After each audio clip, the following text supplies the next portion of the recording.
Are you trying to beat The Last of Us Part 2's hardest difficulty for the very first time? Perhaps you have beat it, but it was such a struggle that playing it again feels unthinkable. Or, more generally, you just want to get better on the mode. If so, then this video will help you not just survive Grounded, but thrive in it. Let's start with exactly what Grounded difficulty is. Unlike other games which make their hard mode simply by turning enemies into sponges and the player into a glass cannon, The Last of Us 2's difficulty scales based on 5 main factors: the player, the enemy, allies, stealth, and resources. And if you learn and lean into its systems, those factors make the game more challenging in a fun way rather than just a grind. On Grounded, you as the player take more damage from enemy attacks. Without health upgrades, your HP equates to about 5 slaps from a runner or 4 pistol shots. If you get grabbed by an enemy once, or shot with a rifle, then you will not survive it happening a second time without healing. Enemies are at their most aggressive in pursuing you, and most accurate when shooting. Clickers move at their fastest, and humans are quicker to flank you. Allies, by contrast, will be worse than useless most of the time.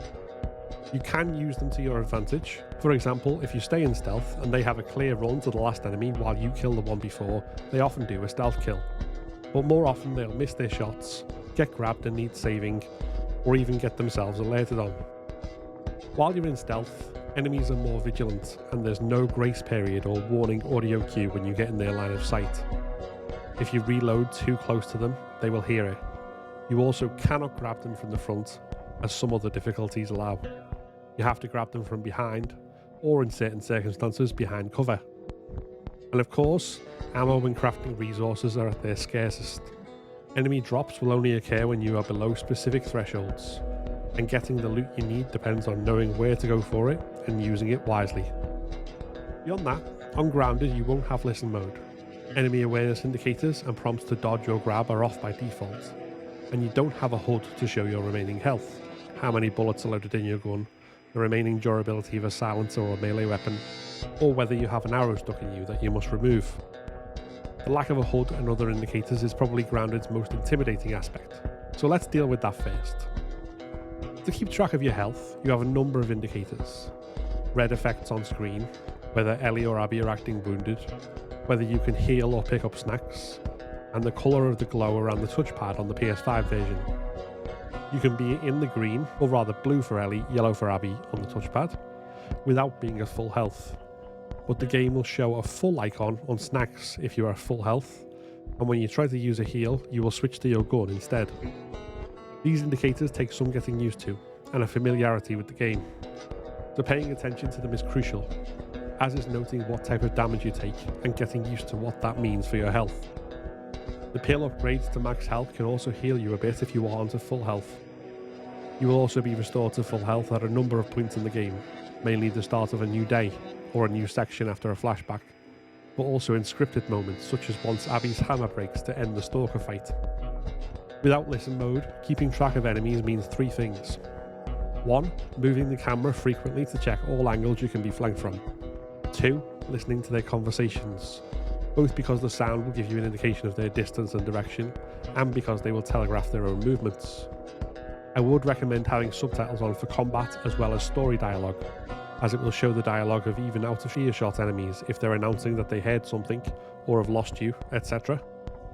And 3. Paying attention to when the music ramps up or cuts back, indicating their alert status and closeness. These will all take practice to get used to, but will become in time far more useful than listen mode, which already has a limited range. Allies will sometimes call out enemy movements, but this is infrequent and can sometimes even be misleading.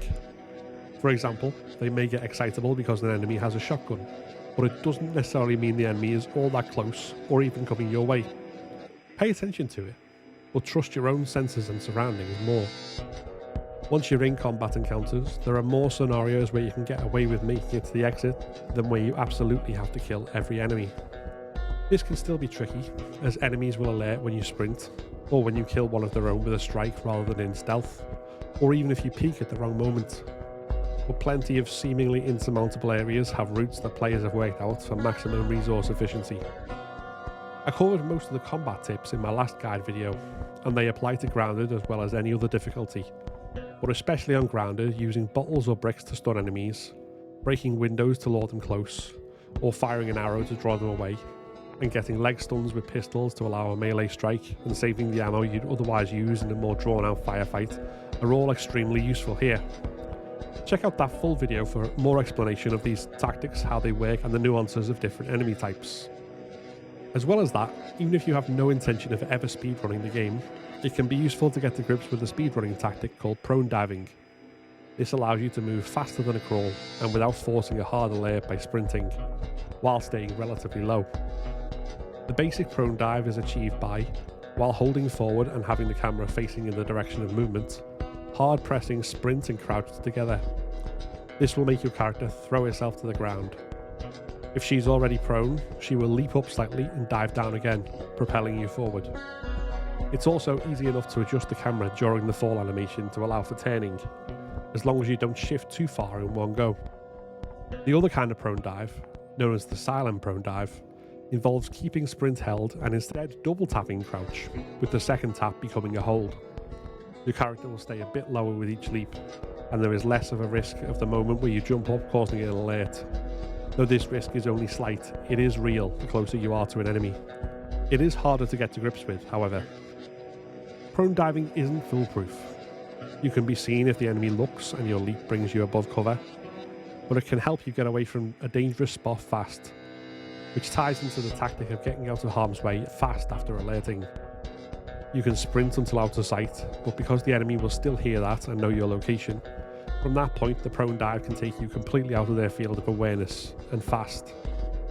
When dealing with enemies that are more sensitive to sound, like clickers and shamblers, it's more beneficial to crawl than crouch walk. Clickers move fast, but you can catch up with them when they stop to bark, and spamming the grab button as you get close will allow your character to get up into a grab before they fully alert. Alternatively, if you need to move quickly while in their vicinity, then aiming while crouch walking will keep you quiet whilst not slowing you down.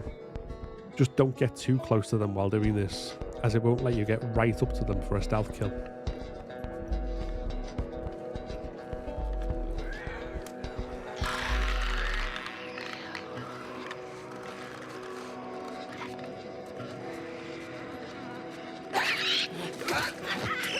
Beyond what I've already covered on guns in my other tips video, specifically on grounded, it's worth being aware that arrows do not kill enemies in one. However, a headshot with an arrow will instantly kill a clicker, a brute, and a rattler in a helmet. Similarly, Ellie's rifle taking the leg off a clicker and Abby's knocking it down for a melee kill, even with no weapon, are both extremely useful in a tight spot or with limited ammo. Brutes and shamblers can be stunned with a pipe bomb blast and then melee killed immediately after. If you have to fight loud, then with the infected the main thing is to be aware of the space you have. You don't want to get grabbed by a clicker or gassed by a shambler, but while avoiding them, don't inadvertently run into a slap or grab from a runner. As counterintuitive as it can sound, it's often more useful to stop a moment and check your surroundings than to never take your finger off sprint and zip around continuously. In a combat encounter, Ellie and Abby effectively have three states: the standard jog, a full pelt sprint, and a tired sprint. The tired sprint is faster than normal movement, but slower than full stamina sprint, and the full stamina only endures for relatively short bursts. So it's worth getting used to the timings on this, and making sure you don't keep the sprint button held even when you don't have to. Even in combat situations with infected, there are moments when it's safe to stop sprinting for a few seconds and then launch into a recharge sprint when enemies get close. This will take some feeling out, and nerves, since getting it wrong can mean getting caught, but it's definitely useful if you have to improvise in an encounter to know how it works. With a human encounter, once you're no longer in full stealth, then it's better to go loud with a kill when you have the space to get back into cover elsewhere. Use resources efficiently. Calling back to the distraction and stun tactics I've mentioned in this and the previous video, don't stay too long in one place if they know where you are, and definitely don't get caught in a melee fight where enemies with guns are nearby. Some encounters have spots where you can camp or regularly retreat to, and learning these can be crucial depending on your strategy. Beyond the systems and mechanics I've already mentioned, the last big thing is that the more you play on grounded, the better a feel you'll get for all of what I've talked about and more. Your first playthrough on this difficulty may result in 300 deaths. but over time you'll be able to minimise that to single figures. Play it enough and your main hurdle will be RNG. The fact that NPC actions and timing will be off that 1 in every 100 runs, or in some cases 1 in every 1,000 runs through the same area. It seems daunting at first, but as with everything, it gets better with practice. Let me know in the comments if you found these tips helpful. In a future video, I'll be covering the game's new roguelike no return mode to round out this guide. If enough people are interested in a full walkthrough of the game, on grounded difficulty, I can do that as well. The playlist for similar guides and walkthroughs for The Last of Us Part 1 is linked in the description. If you enjoyed this video, then please give it a like and consider subscribing to keep up to date with all my content. Like the video that just popped up, which YouTube thinks you should watch next. This is a Patreon and member supported channel, so if you want to become a member and unlock custom badges and emojis, early access to my videos, and your name in the credits, then click the join button below. Thanks very much for watching, and see you next time.